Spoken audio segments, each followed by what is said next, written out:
오늘 말씀은 데살로니가전서 1장 1절에서부터 10절 말씀입니다. 우리가 오늘 말씀은 2절하고 3절만 말씀을 주로 나누게 될 텐데 10절까지 우리가 함께 읽도록 하겠습니다. 바울과 실로아노와 디모데는 하나님 아버지와 주 예수 그리스도 안에 있는 데살로니가 인의 교회에 편지하노니 은혜와 평강이 너희에게 있을지어다. 우리가 너희 무리를 인하여 항상 하나님께 감사하고 기도할 때 너희를 말하는 너희의 믿음의 역사와 사랑의 수고와 우리 주 예수 그리스도에 대한 소망의 인내를 우리 하나님 아버지 앞에서 쉬지 않고 기억함이니 하나님의 사랑하심을 받은 형제들아 너희를 택하심을 아노라.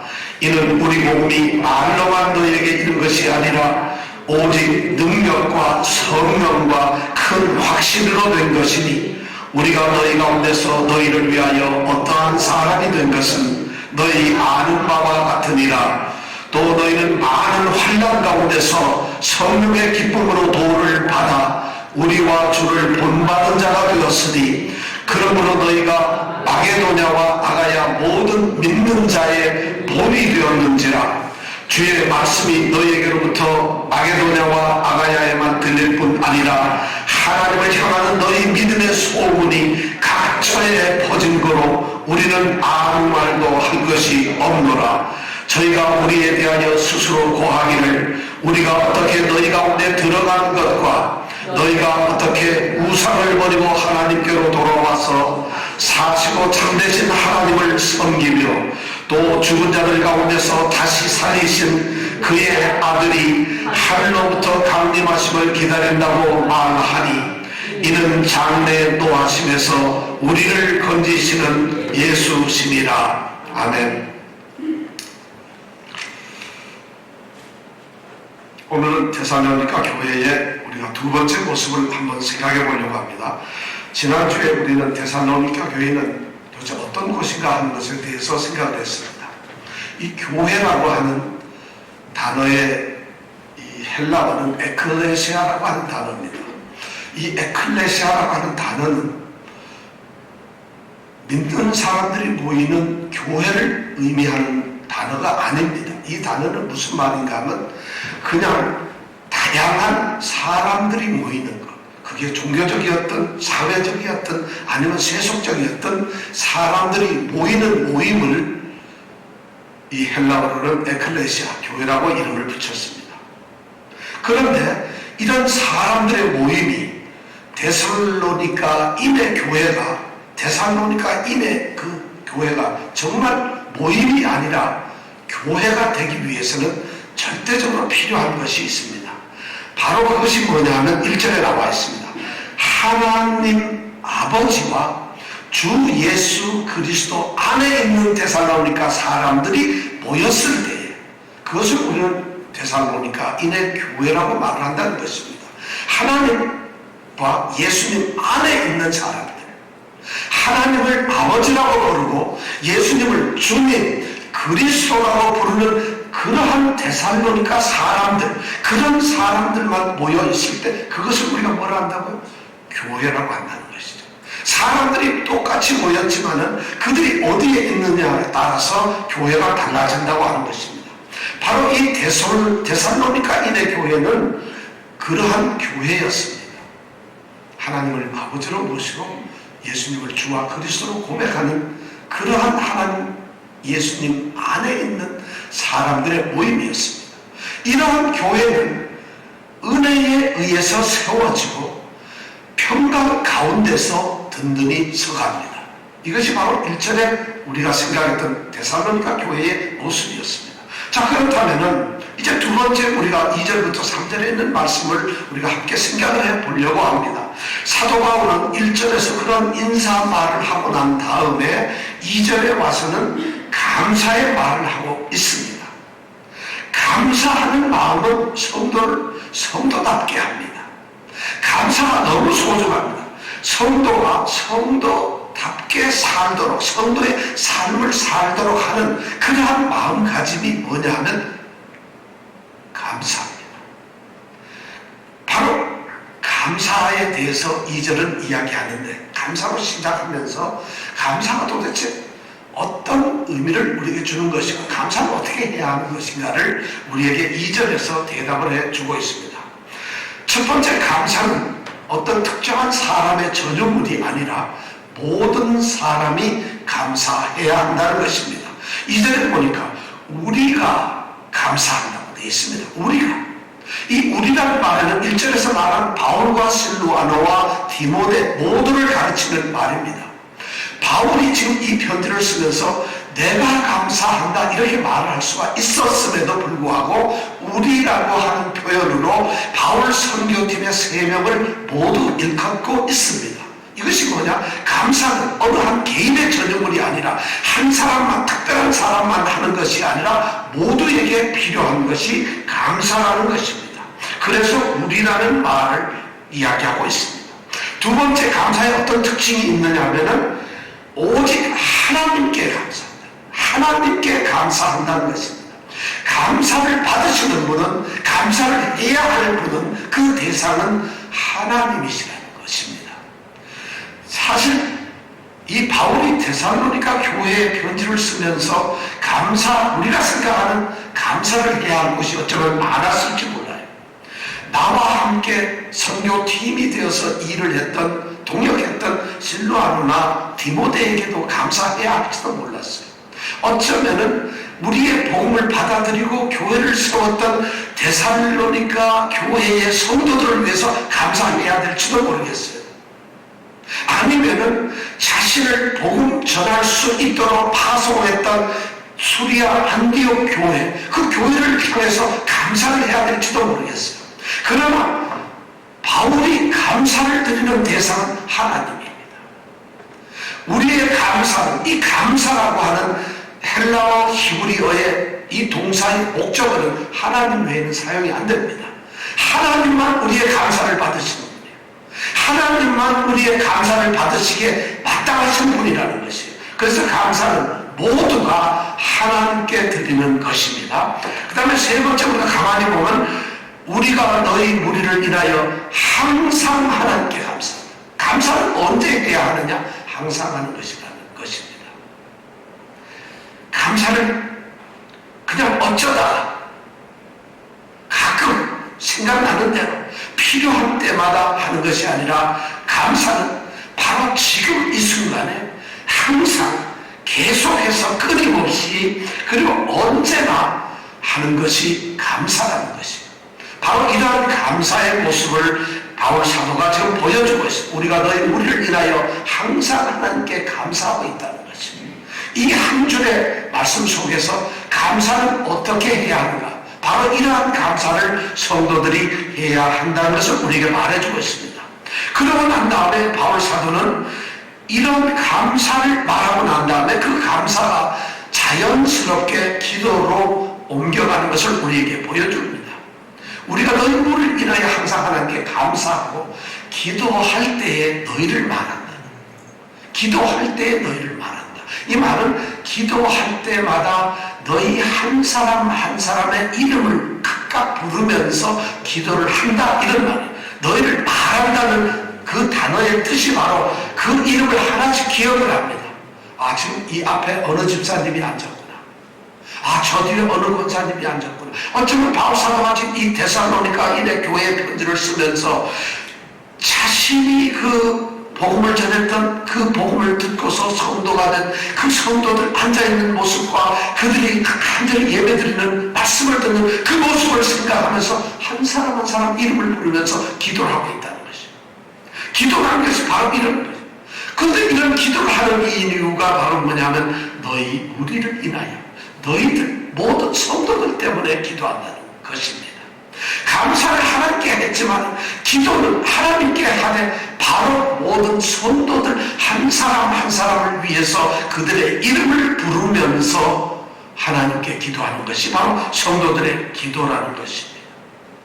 이것이 바로 교회 성도들, 교회가 가져야 하는 모습들입니다. 감사하며 기도하는 교회, 감사를 항상 하면서 기도를 구체적으로 사랑하는 성도들 이름을 불러가면서 하는 그런 기도를 하는 교회, 이것이 바로 초대 교회의 모습이었고 오늘날 교회는 어떤 모습이어야 하는 것을 우리에게 들려줍니다. 우리 교회는 다행스럽게도 이렇게 감사하고 기도하는 줄 압니다. 나는. 여러분 그렇죠? 왜냐하면 한 1000명 정도 되면은 그 이름 다 부르고 기도하기가 좀 힘들 것 같아요.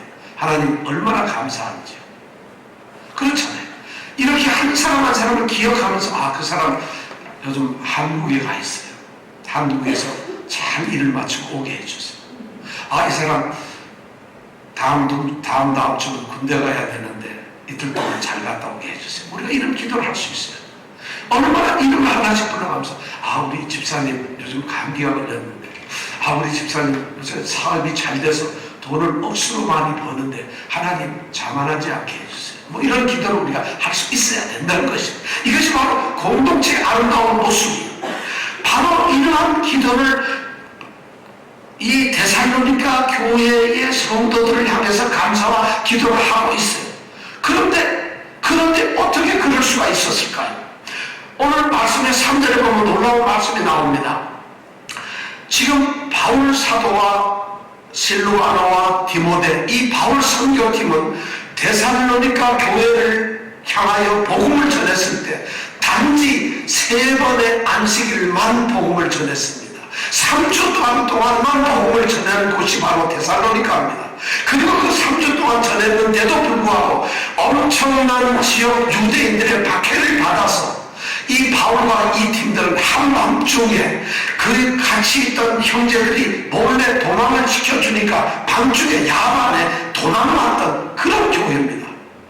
그러면서도 지금도 여전히 그러한 박해를 받고 핍박을 받고 있는 가운데 있는 교회가 바로 어디냐? 데살로니가 교회입니다. 생긴 지 얼마 되지도 않고 박해 속에서 고통스럽게 있는 그 데살로니가인의 교회에 대해서 무엇이 감사할 것이 있었고 무엇이 기도하면서 이름할 수가 있었을까요? 무엇이 그렇게 만들었을까요?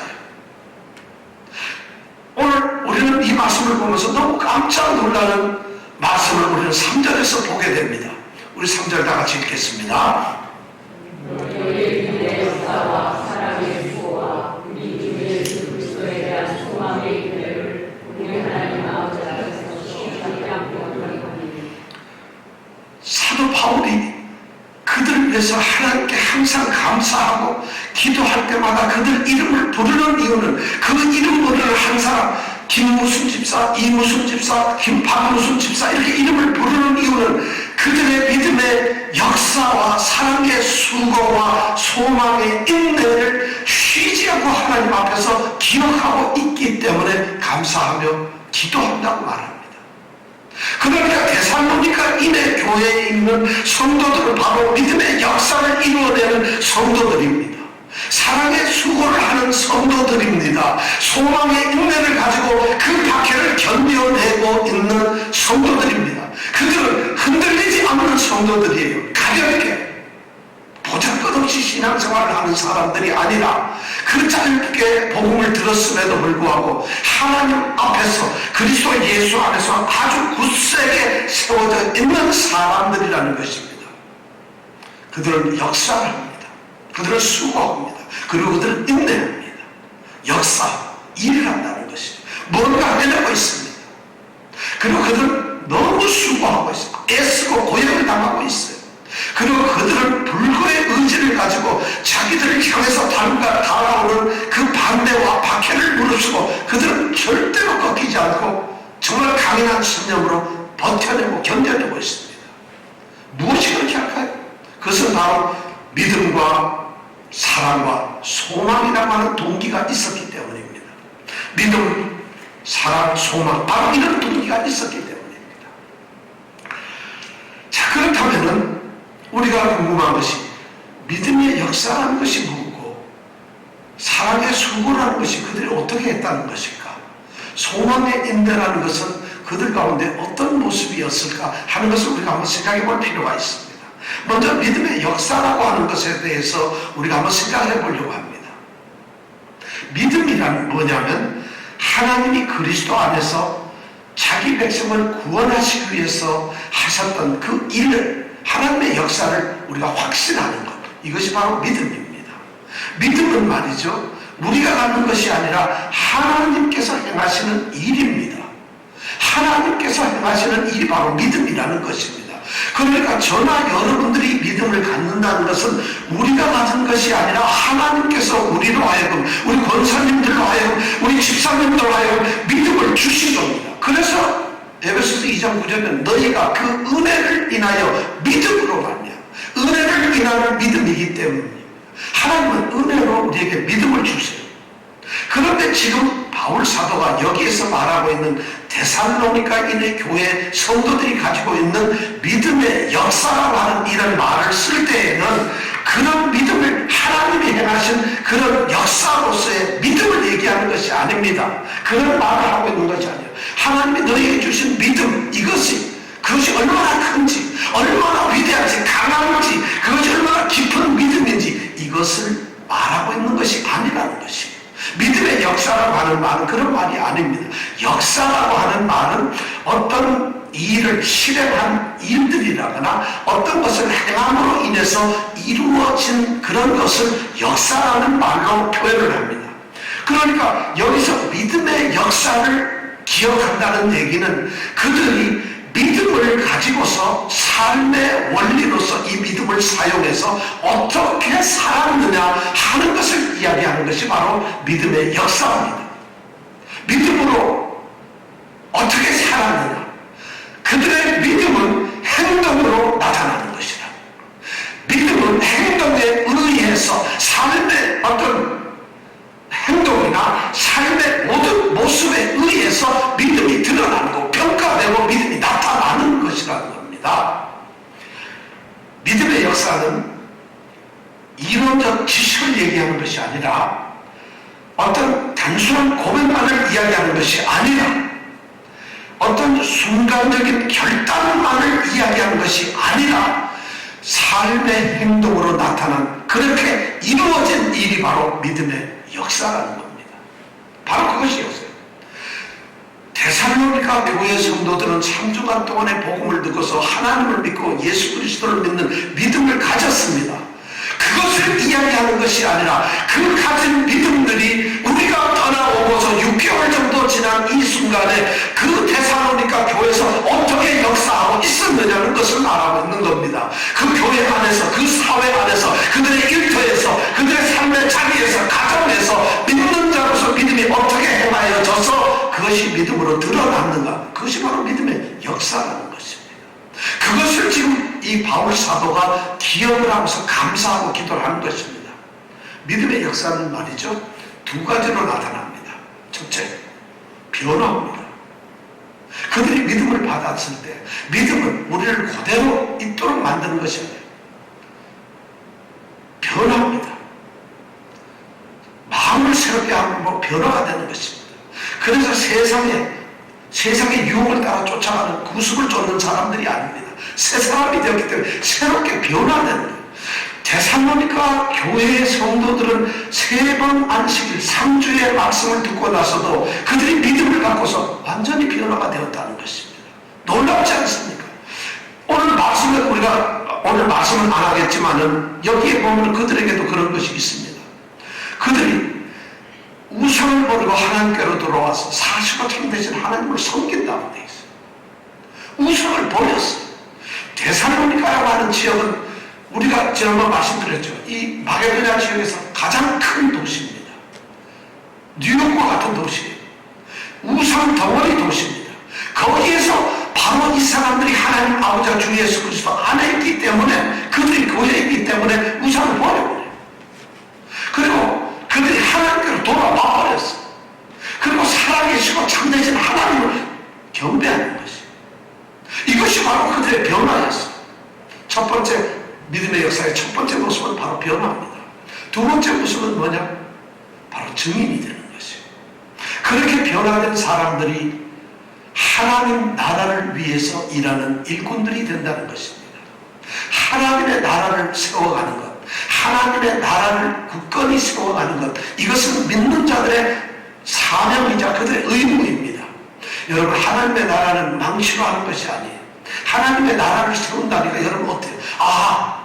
내가 이제 세상의 모든 일을 다 내려놓고 이제부터 전문 기독교 사역자가 돼야 되겠구나, 목사가 되거나 선교사가 되거나, 이런, 저는 삶을 은퇴하고서 저는 나중에 은퇴하고 나이 늙으면 저 남미에 가서 선교사 그냥 있고 싶어요. 저는 그것이 아주 좋은 것이긴 하지만 그것이 하나님의 나라를 세우는 유일한 방법이 아니라는 겁니다. 데살로니가 성도들이 전부 다 신학교 간 거 아닙니다. 전부 다 교회에 가는 거 아니에요. 우리는 믿음의 역사에서 하나님의 증인이 되고 하나님 나라를 세운다는 것에 대해서 우리는 많은 착각을 가지고 있어요. 기독교 사역자가 되는 것, 또는 오직 종교의 기독교라고 하는 종교 일만 하는 것, 그것이 아니라는 것이죠. 데살로니가인들은 여전히 교회로 모였지만은 그들의 삶의 자리자리에서 그들은 그리스도의 인의 모습을 드러내고 있었어요. 그들의 말과 그들의 행동과 그들의 마음 씀씀이와 그들의 사고 방식 자체가 완전히 하나님의 나라를 세워가는, 하나님의 나라를 정말 이루어가는 그러한 일꾼들이 되고 있었다는 것입니다. 이런 것이 바로 데살로니가 교인들의 믿음의 역사였습니다. 지금 바울 사도는 데살로니가 교회의 성도들은 이러한 믿음의 역사가 있었다는 것을 기억하고 있습니다. 오늘 우리 교회가 믿음이 좋다가 아니라 믿음의 역사가 나타나는 교회가 되어야 합니다. 우리 성도들이 저 사람 믿음 오래되었어가 아니라 믿음의 역사가 나타나는 것, 믿음으로 통해서 일어나는 일들이 있는 그러한 성도가 되는 것이 중요하다는 것입니다. 이것이 잘못되어 있어요. 왜 바울 사도가 굳이 여기서 믿음의 역사라는 말을 썼을까요? 믿음은 바로 그런 것이기 때문에 이런 말씀을 썼습니다. 우리에게 믿음의 역사가 우리 삶에서 믿음의 결과들이 정말 넘쳐나기를 간절히 원합니다. 두 번째는 사랑의 수고입니다. 사랑의 수고. 사랑이라는 것은 하나님께서 예수 그리스도로 말미암아 자신의 백성들과 관계를 맺으시는 그 관계의 모습을 사랑이라고 합니다. 우리는 그것을 사랑이라고 합니다. 하나님은 사랑이시고 하나님은 또 우리를 사랑하시기 때문에 하나님은 사랑의 방법으로 우리에게 은혜를 주십니다. 그래서 우리는 성도가 되었고 믿음이 되었고 선택도 되었고 부르심도 받았고 우리는 온전히 하나님의 사람들이 됩니다. 그러면 우리 백성들은 구약 성경에는 신명기 6장에 이제 4절 5절에 보면 바로 하나님이 그런 사랑을 우리에게 주셨기 때문에 그분이 그런 사랑이기 때문에 너희는 마음을 다하고 성품을 다하고 힘을 다하며 내 하나님 여호와를 사랑하라 이렇게 말합니다. 바로 사랑이라는 개념은 하나님과 우리와의 관계에서 나타난 아주 가장 절대적인 그런 모습, 그런 행동이 바로 사랑입니다. 그런데 오늘 바울 사도가 데살로니가 교인들에게서 보고 있는 사랑은, 사랑의 수고는 하나님을 향한 하나님께로 쏟아지는 그런 사랑을 말하고 있지 않다는 것입니다. 그들의 교회가 정말 감사와 기도의 제목이 되는 이유가 하나님을 너무 사랑하기 때문에 그것이 이유가 되는 것이 아니라 그들에게는 바로 사랑의 수고가 있다는 것입니다. 하나님을 향한 사랑이 아니라 하나님의 택하신 백성들을 향한 사랑의 수고가 있기 때문이라는 것입니다.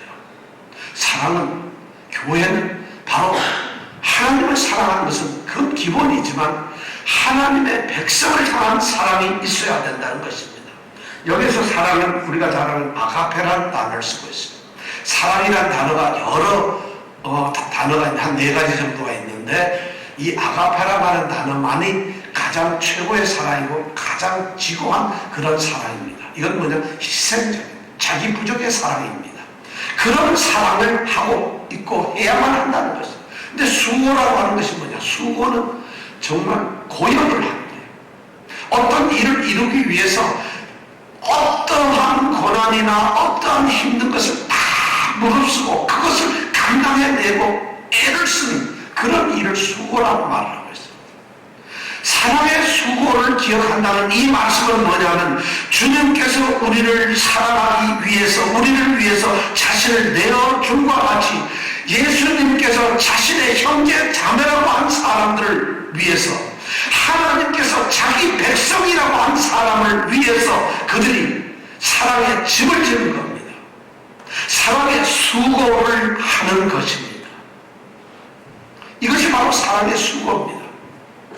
그들이 연약할지라도 병들었든 어떻든 가난하든지 무지하든지 보잘것없든지 골치 아프든지 그들이 뭔가 부족하든지 그들이 좀 뾰족하고 같이 어울리기 힘들든지 그들이 만약 그리스도 예수 안에서 형제 자매가 되었다면 하나님의 백성으로서 하나님의 자녀가 되었다면 수고롭게 사랑을 하라는 것입니다.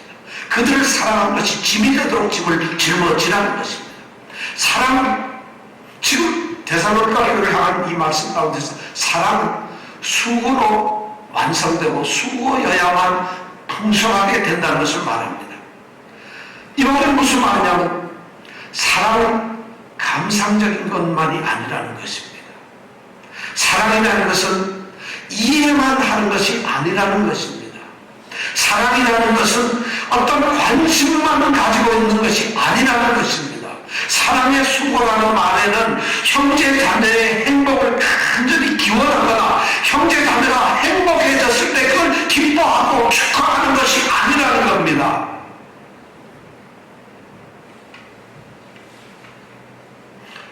사랑은 수고해야 된다는 것입니다. 저는 그런 사랑을 하는 것이 힘들어요. 저는 그렇게 사랑을 할 수가 없어요. 이 말은 사랑하고 있지 않다는 것입니다. 사랑은 수고라고 그렇게 말씀을 하고 있기 때문에 사랑하기 때문에 수고할 수밖에 없어요. 사랑하는 사람이 아니면 수고할 수가 없어요. 진정한 사랑은 수고합니다. 제가 요즘에 드라마 보는 것 중에 하나가 초콜릿이라는 드라마 있어요. 초콜릿 보셨어요? 이게 JTBC가 어디에서 나오는데 어떤 하여튼 두 남자가 사랑을 해요. 근데 이 남자가 서울에 사는 의사인데 저기 전남 완도에 지금 눈이 다 번쩍 뜨였어요. 연속국 얘기하니까 전남 완도에 가야 될 일이 상을 향해서 가는데 술을 한 잔 먹어서 운전을 못한다니까 이 사랑하는 여자가 자기가 대리운전을 한다고 완도까지 6시간 운전합니다. 그런데 어쩌다가 또 이 여자가 약간 정신을 과거를 잃어버렸어요. 근데 충청도 보령에 가 있는 일이 있는데 이 남자가 전화를 받고 나서 기다려 내가 데리러 갈 테니 하고 2시간 반 걸리는 보령을 바로 내려갑니다. 이것이 바로 뭘까요? 우리가 말하는 사랑의 모습에 이런 것입니다. 사랑은 수고가 없어요. 사랑의 수고라고 말을 하지만 정작 사랑을 하면 수고가 하나도 없다는 것이에요. 여러분 사랑하면 힘든 것이 없어져 버려요. 그러나 왜 사랑의 수고라 했느냐? 사랑은 수고해야만 하기 때문에 그런 것입니다. 데살로니가인의 성도들은 바로 형제 자매로 불리우는 사람, 하나님의 가족 자녀라고 불리는 그들을 위해서 서로가 수고를 아끼지 않는 사랑을 쏟고 있다는 것이에요. 그걸 바울 사도가 들었어요. 그런 이야기를 듣고 나니까 그는 감사와 기도를 드리지 않을 수가 없어요. 아름다운 교회의 모습입니다. 자, 세 번째는 뭐냐면 소망의 인내라는 것이에요. 소망이라는 게 뭘까요? 소망. 빌립보서 1장 6절 아주 이 소망에 대해서 우리에게 잘 얘기해 주하고 너희 속에 착한 일을 시작하신 이가 그리스도 예수의 날까지 이루실 줄을 확신하는 것. 이것이 바로 소망이에요. 너희 속에 바로 성도들을 얘기해. 빌립보 성도들에게 착한 일은 뭐냐? 구원의 일.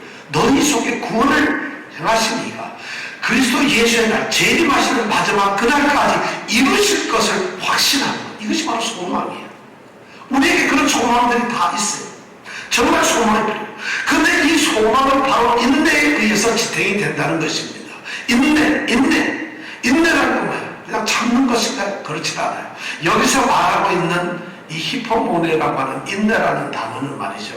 그냥 어떤 일이 생겼을 때 일방적으로 수동적으로 그냥 받기만 하고 가만히 있는 이런 것을 인내라고 말하지 않습니다. 여기서 말하는 인내라고 하는 이 표현된 말은 어떤 반대, 역경, 시련, 고난, 박해 무엇이든지 있든지 그러한 환경 가운데서 그가 보여줄 수 있는 최고 아주 강인한 그런 대응, 이것을 인내라고 합니다. 누가 때리면 물론 맞지만은 그 맞음 때문에 내가 위축되고 죽어드는 것이 아니라 맞음 속에서도 굴하지 않고 불굴의 의지를 가지고 꿋꿋이 세워져 있는 그 마음, 그런 것을 바로 인내라고 한다는 것이죠. 그러니까 이 인내는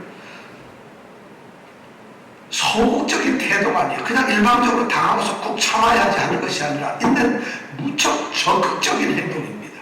그래서 이 인내하는 사람은 이길 수가 없어요. 이길 수가 없어요. 인내를 당할 수 있는 것은 아무도 없어요. 바로 이 데살로니가인의 교회 성도들은 말이죠, 바울이 직접 그것을 겪고서 밤에 도망갔잖아요. 지금 현재도 그 사람들은 지독한 유대인들의 반대가 있어요. 더 우리가 사도행전을 보면 데살로니가에서 밤에 도망을 와가지고 베레아라는 데 가서 복음을 전하고 있는데, 데살로니가에 있는 유대인들이 바울이 베레아에 가서 도망을 가가지고 거기서 복음을 전한다는 얘기를 듣고 이 사람들이 떼를 지어가지고 베레아까지 옵니다. 바울을 못 살게 하기 위해서. 그런 정도로 아주 굉장히 아주 집요한 그런 반대자들입니다. 그런 반대와 박해가 지금 어디에 있느냐? 바로 데살로니가에 있습니다. 그럼 그들이 그런 박해와 이 믿음을 지키기 위해서 힘들에도 불구하고 한결같이 신실하게 아주 강력하고 꿋꿋하게 그들이 저항하면서 세워줄 수 있는 것이 무엇일까요? 어떻게 그들을 그렇게 하고 있을까요? 어떻게 바울이 그것을 좀 칭찬하고 있을까요? 무엇이 그들을 인내하게 했을까요? 무엇이 그들을 그렇게 강인한 사람들로 만들었을까요? 바로 소망이라는 거죠. 소망이라는 거죠. 무조건 소망만 있으면 될까요? 아니, 무슨 소망인가요? 우리 주 예수 그리스도에 대한 소망입니다. 우리는 여기서 놀라는 건 우리 주 그리스도 예수에 대한 소망이 있을 때 인내를 갖습니다. 바로 우리 주 예수 그리스도에 대한 소망을 가진 인내를 바울 사도는 지금 인정을 하고 있다는 것입니다. 실패보다도, 좌절보다도, 무너짐보다도, 아니 죽음보다도 더 무서운 것이 뭔가면 소망이 없다는 것이에요. 그런데 그들이 가지고 있는 소망의 대상이 누구냐? 바로 우리 주 예수 그리스도예요. 그들이 예수에 대한 소망을 가지고 예수를 바라고 있다는 것이에요. 그리스도 예수에 대한 소망은 우리를 강건하게 만듭니다. 바로 뭐냐면 그분이 내 안에, 내가 그분 안에 있기 때문입니다. 그분이 나와 함께 계시기 때문입니다. 그분이 장차 나를 위해서 이 세상 마지막 날 다시 오시기 때문에 우리는 소망을 가질 수가 있다는 것입니다. 그 소망 때문에 우리는 인내하고 꿋꿋하게 있을 수 있어요. 왜냐하면 바로 그분이 우리의 모든 것을 아십니다. 그분이 모든 것을 우리 옆에서 지키시고 간섭을 하세요. 그리고 그분이 설사 우리가 넘어진다 할지라도 마지막 날에 우리를 세우시고 완전하게 새롭게 완전한 모습으로 다시 세우실 그분이 오시기 때문입니다. 우리는 그 예수 그리스도에 대한 소망 때문에 우리는 얼마든지 살 수가 있습니다. 바울 사도는 바로 데살로니가인의 교회가 그런 소망 가운데 있다는 것을 오늘 말하고 있습니다. 어떨까요, 여러분? 믿음의 역사, 사랑의 수고, 소망의 인내를 가지고 있는 이 데살로니가인의 교회, 정말 바울 사도는 그들을 하나님 앞에서 쉬지 않고 다 기억하고 있어요. 왜냐하면 끊임없이 항상 기도를 하기 때문에 그는 항상 그들의 그 모습을 기도하고 있습니다. 보고 있습니다. 저는 우리 모든 성도들이 우리 주님께서 하나님 우편에서 우리 집사님들, 우리 권사님들을 기도하실 때, 기도하는 성도 이름을 하나하나 부를 때 우리들의 믿음의 역사를 보시기를 바랍니다. 우리 사랑의 수고를 보실 줄 믿습니다. 우리 그리스도를 향한 소망의 인내를 가지고 있는 그 모습을 사랑하실 줄 믿습니다. 믿음, 사랑, 소망, 이건 좀 추상적인 명사들입니다.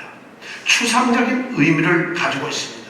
그러나 이 추상적인 명사들은 그 상태로 있는 것이 아니라 실제적인 행동의 결과로 나타나야만 믿음이 믿음되고 사랑이 사랑이 되고 소망이 소망이 되는 것입니다.